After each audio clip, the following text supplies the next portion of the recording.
Welcome to Leaders of Tomorrow, ET-Now's initiative that celebrates the undying entrepreneurial spirit of micro, small and medium enterprises. On the show today, I have an interview with Vijay Anand of the Startup Center and on Bright Sparks tonight. We're featuring two very innovative companies, Bhori Kitchen as well as the Darpana Academy of Performing Arts. So we have a packed show lined up for you tonight. Let's get started right away. Now, what does it take to be a startup in today's highly competitive startup environment? I posed that question to Vijay Anand, the CEO and founder of the Startup Center, during a recent visit that the Leaders of Tomorrow undertook to Chennai. Here's what he had to say on the top do's and don'ts for successful entrepreneurs. Take a listen. Let me kick this conversation off then by asking you, what is the top advice that you would have for our viewers, for entrepreneurs when it comes to scaling up?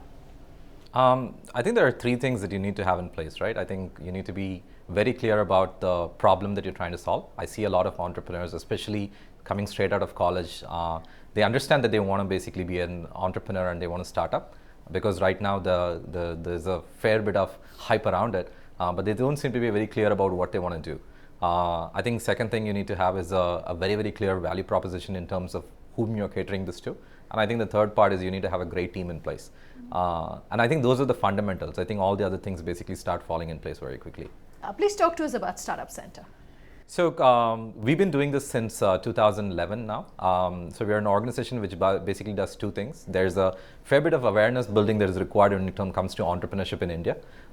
So we do a lot of those, right? We do a lot of community meets and things like that. We also have a part where we actually incubate and accelerate startups.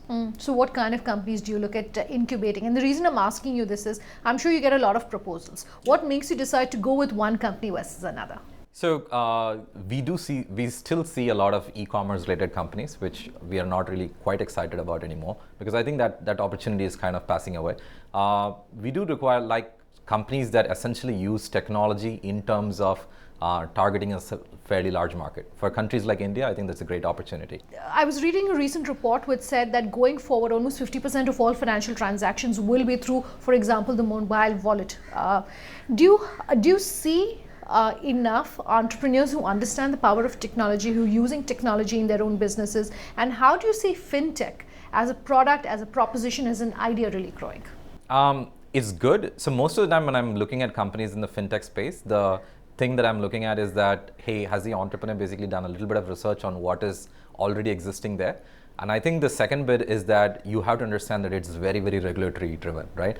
So I meet a lot of entrepreneurs who basically say, you know what, we'll collect all the cash, we'll keep it in our bank account. And I ask them that, you need to have an NBFC license, and they're not quite aware about it. So I think there is probably a work that is required from our part as well. So some of the times when we actually start working on fintech, we do disseminate some of this information saying that if you want to work on this is spaces, these are all the background check that you need to do, because I think it's very hard to find this information right now. You're talking about the regulatory environment. Yeah.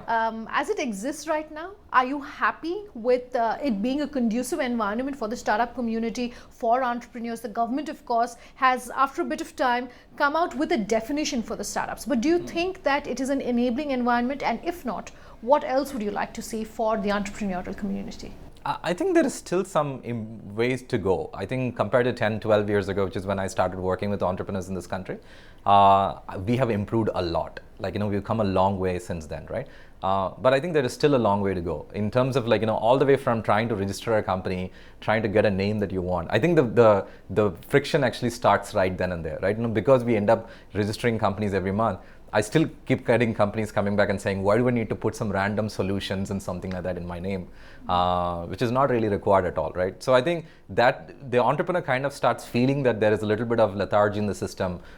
It's really not efficient right then and there itself. So probably we need to start working on systems right there. I want to go back to the question on financing. On the Leaders of Tomorrow, we have a call-in show, and a majority of the questions that come in, everyone asks us, how do we go about raising funds? Do we go to the banks? Do we go to the venture capitalists? And how do we make ourselves more investment ready? What advice would you have?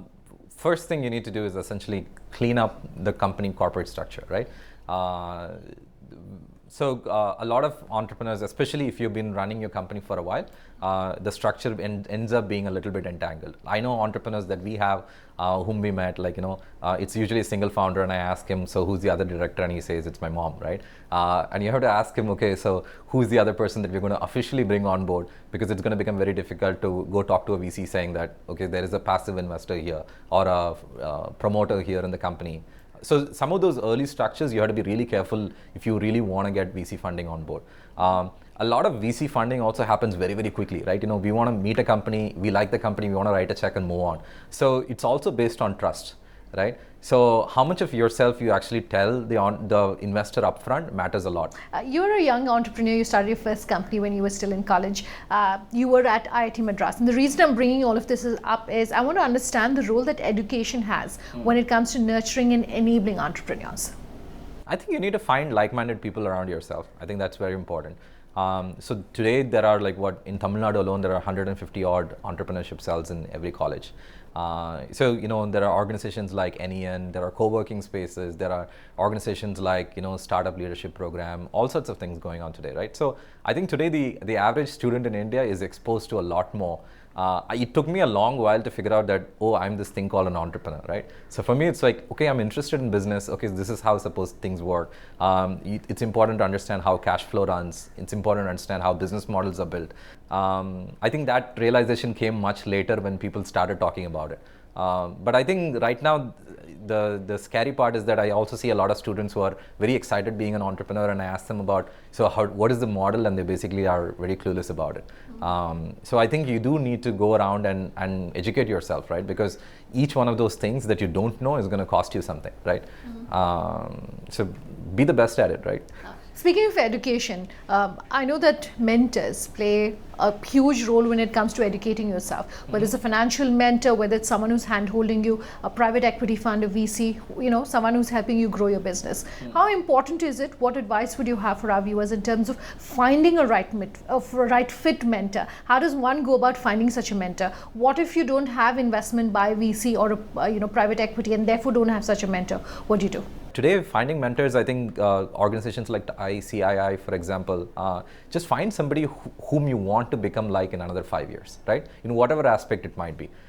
Maybe it's stage presence, right? A guy like Girish, for example, from Freshdesk, when he gets on stage, everybody admires him, right? So I think find people that you admire and basically say, that's the skill set that I want to grow in another 5 years, right? How do I get like an hour of his time every week for whatever reason? And groom that skill set, right? So different people have different things, and I think you need to pick that thing. Over a period of time, I think that mentorship relationship will come to a logical end because you would want to move on to something else. That's fine. Okay. As I'm winding down this conversation, talk to us and talk to our viewers about how crucial social media is when it comes to helping them build a brand for themselves and as a marketing tool.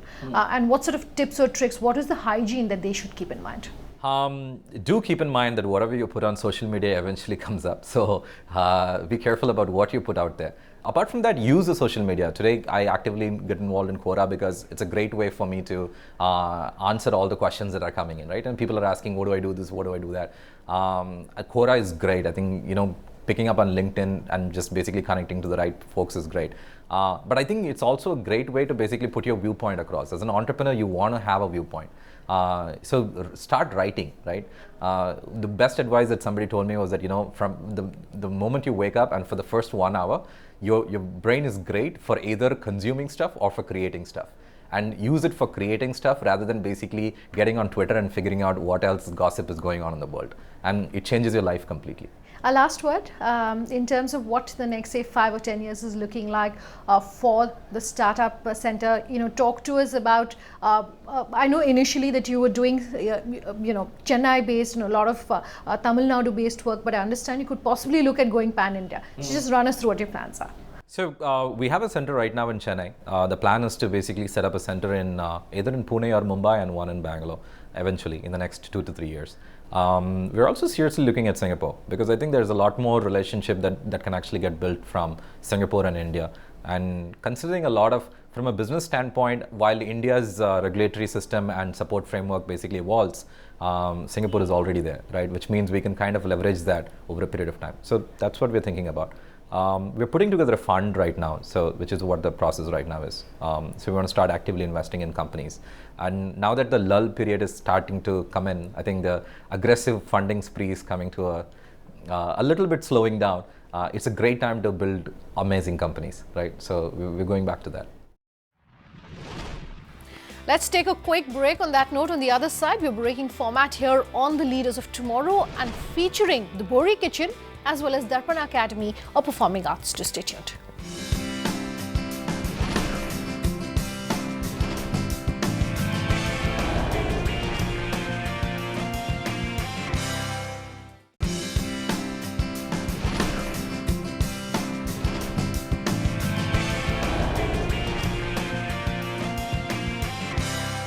Welcome back. You're with us here on Leaders of Tomorrow. On Bright Sparks tonight, we're featuring Bohri Kitchen as well as the Darpan Academy of Performing Arts. First up on Bright Sparks tonight, here's a story of an entrepreneur who proved it's never too late to chase your passion, your dreams and set up your own venture.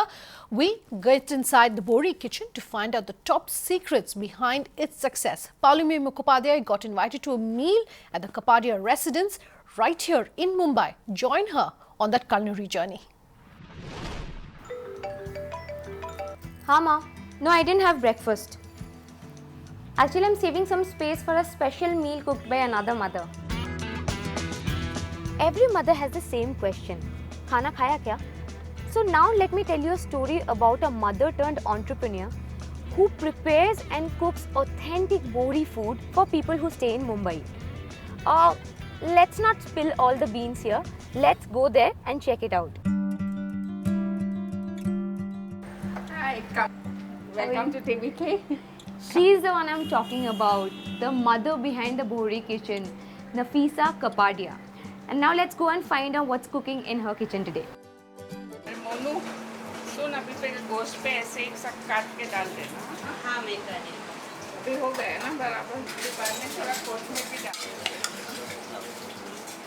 Born out of the Kapadia's Bohri kitchen in Mumbai, TBK started operations in 2015. With an experiential lunch concept, Bohri kitchen functions on an invite-only model for 15 to 20 guests over the weekends. See, menus decided we decide for 2 weeks menus, and we put it up on Facebook. We see that the mutton and the chicken dishes are, balanced properly because many times there are only chicken eaters. So it doesn't be a problem for them. And then it varies according to the season also. Like in summer, we might have more cold dishes. And mostly I think it depends on my mood also. Yeah. The menu displays delightful and authentic Bohri dishes like smoked mutton keema samosa, khatta meetha imli chicken, malai khaja, run in red masala, bhuna gosht with paratha, chicken curry with burnt onion rice, sancha ice cream with pan. So while the main course is in full swing, let me go and meet the brain behind this business, Munaf Kapadia, and get some scoop. Munaf, food is the driving factor in your story. How did it all start? Why did you launch this venture? It's a really funny story. When we started the Bohri kitchen, there was a very non-business agenda. The idea was more to keep my mom busy. So the idea was, what can we do that distracts her, that just keeps her a little occupied on the weekends at least. And that's how the idea of the Bohri kitchen started. Why Bohri food? What's so special about it? Don't you think it's a risky proposition to choose a lesser known cuisine for this kind of a venture? I look at it as an opportunity as opposed to a risk. TBK's vision, our goal, is to do what other restaurants or other brands have done for Chinese food, for Lebanese food, for even Mughlai food. We want to do that for Bohri food. Okay, the next time you go to you go to a Zomato or you go to a Scootsie, there will be a category called Bohri food because the Bohri kitchen would have created that category. So your startup is a classic example where social media branding is done right. So tell us, how do you engage people or customers in your platform by using these tools, or what do you do for customer acquisition? A lot of the things that became successful for the Bohri kitchen happened very organically.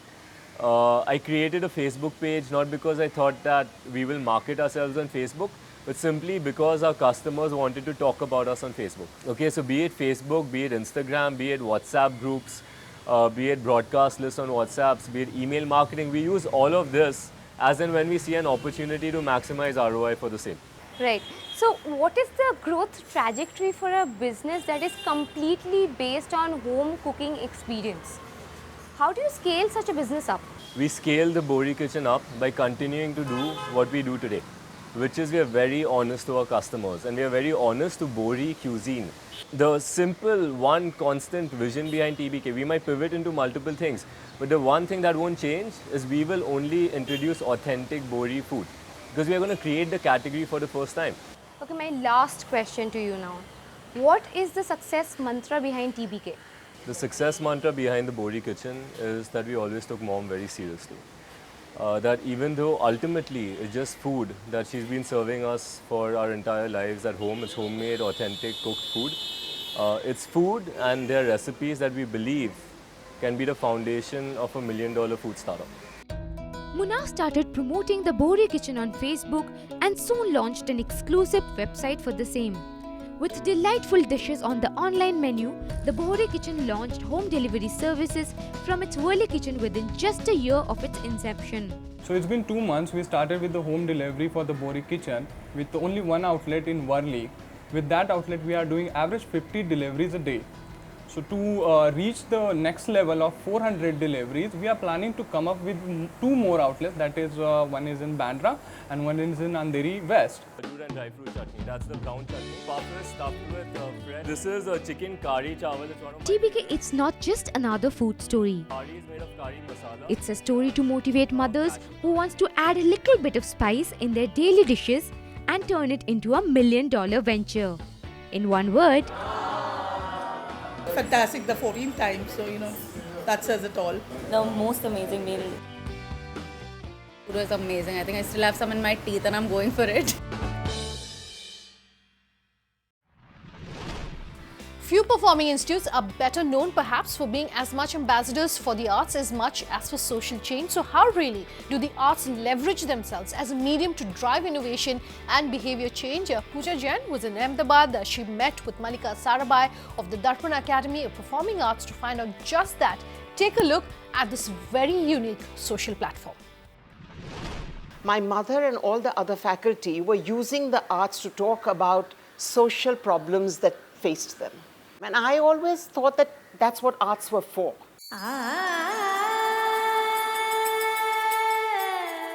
Nearly 70 years ago, the Darpan Academy of Performing Arts began as a classical dance training institute founded by Mrinalini and Vikram Sarabhai.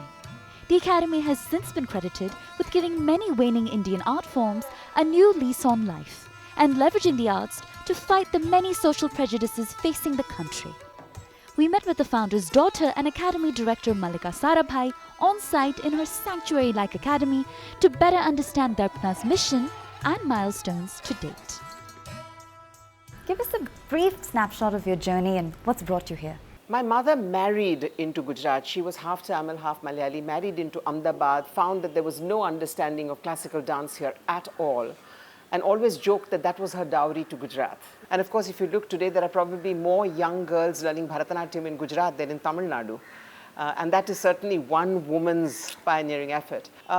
When I joined in 1976, I basically joined because my father had more or less administered Darpana. But after his passing away, it was like on an auto mood, and I had done an MBA and a PhD in management, and my mother said, the least you can do is run it. And Amma was the first classical dancer to take a classical style and use it as a language to talk about what came to be known as dowry debts as early as 1963. Well ahead of her time. Well ahead of her time. But I think what we try and do here is be a darpan to society. That reflection. That reflection. And to be reflective of things that people don't necessarily want to see. Perhaps the most rewarding aspect of being a performer is the appreciation you receive from the audience. Now, with your academy, you've given over 11,000 performances in over 90 countries. So there's something very fundamental to this universal audience appeal. If you had to put your finger on it, what would you say it is? You know, I find that most academicians and classical performers try to mystify their work. oh, you have to meditate for 4 years before you can touch a sitar. You know, I cleaned my guru's angan. I take the opposite view. I think that it is only by reaching out to my audience and of explaining my art in their vocabulary that I can get in newer and newer audiences. Without actually taking anything away from the dance, how do you make it accessible to people enough to lure them in, enough to want to learn more, enough to want to Google something and find out more? Pique their interest, essentially. Exactly. How do you maintain this vibrant arts environment and yet at the same time make those day-to-day operational decisions that allow the Academy to really flourish and experience growth? One of the things they taught me at the IIM was to be able to take lots of blocks and somehow put them together and to be able to see each issue from 360 degrees. But I think running a not-for-profit requires more managerial skills and entrepreneurial skills than running a for-profit. It's exhausting. It's exhausting because you can't give money as the carrot. You have to constantly appeal to people to have a different motive, to have a different engine. The arts cannot survive on your saying survive on love and air. The arts need very systematic funding. And that is not happening. So a lot of my time goes in doing that. So your sentiment, it really extends across the faculty here. Everyone believes in leveraging the arts to tackle everyday prejudices. How have you gone about selecting this faculty, these colleagues, so that they're on exactly the same page you are and the message is never lost? I think one is that we live it. The second is I spend a lot of time talking to them, of discussing what's in the newspapers, of the right and wrong of it. The third is that most of my faculty grew up here. You know, there are many arts institutions which take only talented people. Amma believed, and I think all of us have taken on that belief, that training in the arts is such a molder of the personality of a person that you don't only train people who will become racehorses. You train every single person, or you give the opportunity to every person to somehow focus inward and delve in to get a strength that they can depend on. Today, the Darpana Academy of Performing Arts has attracted the attention and support of the public and private sector alike, and beyond fulfilled the original humble dreams of its founders that date back 70 years. Yet in speaking with their daughter and Academy Director Mallika Sarabhai, this seems to be just the beginning. With that, it's a wrap on this edition of Leaders of Tomorrow. We always love hearing from you, so do give us your feedback. The email ID is leadersoftomorrow@timesgroup.com. You can also reach us on social media using the hashtag LOT or call us on the number which is on your screen. Thanks for watching. Have a good night.